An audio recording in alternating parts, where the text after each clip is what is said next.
Hi, I'm Rose Liu, and I'm a lead development engineer at Tintri. Today we'll explore the power and simplicity of managing performance quality of service at the virtual machine granularity. Some storage vendors may provide quality of service across LUNs or volumes, but this still means that the potentially tens to hundreds of virtual machines on the same volume contend with each other and experience the I/O blender effect.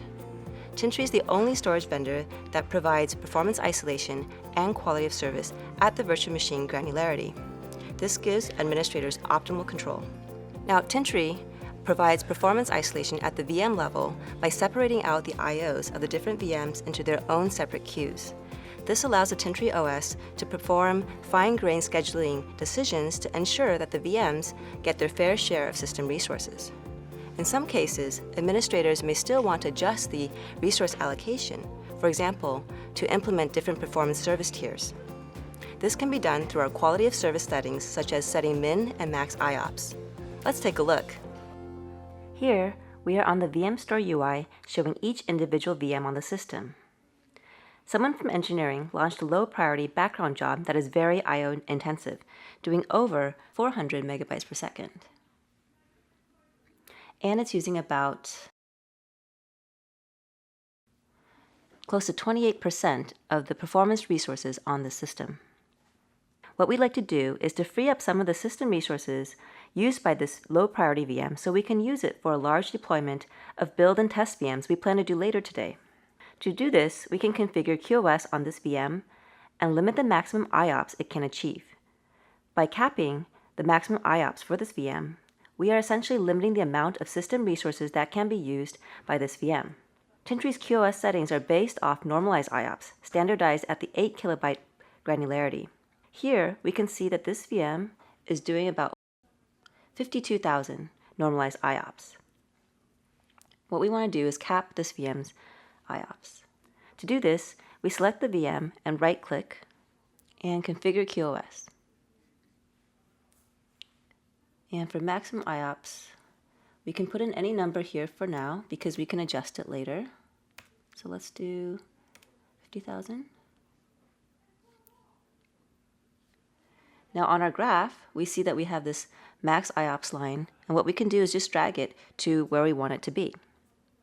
So let's say we want to only give it about 100 megabytes per second as its max. It's starting from about 400 megabytes per second. So let's dial it down.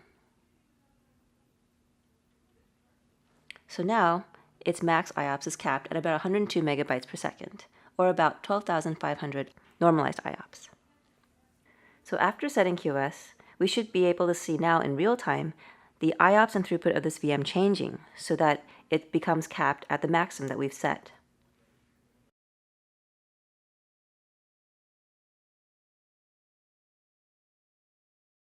If you look over here on the right-hand side of the graph, which is the real-time IOPS of this VM, we see now that its maximum IOPS are indeed capped. Now let's also take a look at its latency.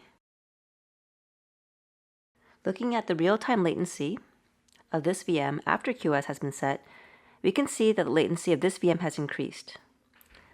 And looking at the latency breakdown, we see that the majority of the latency is due to throttle, which corresponds to the QoS setting throttling the IOs of this VM to implement the max IOPS limit that we have set. So far, we talked about setting max IOPS on a VM to limit its performance resource usage.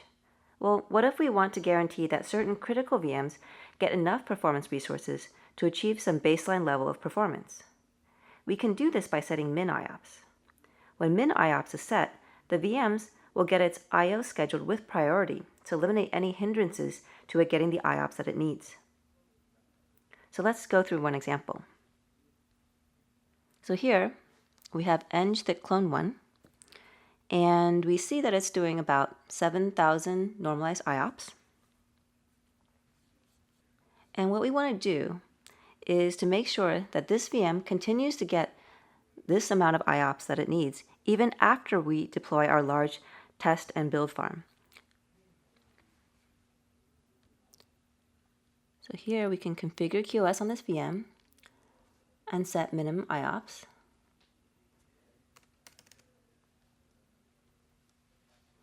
And again, we see the minimum IOPS line, and we can drag it to fine tune. So I'm going to drag it to the top. So I want to make sure that it can achieve the peak that it needs. And that's it. Tintri's per VM performance isolation eliminates the noisy neighbor problem and ensures that each VM gets its fair share of system resources. Tintri's per VM quality of service gives administrators further control to allocate resources across different VMs to implement different performance service levels. If you'd like to learn more about Tintri's VM-aware data management features, please check out our other videos. Thank you for watching.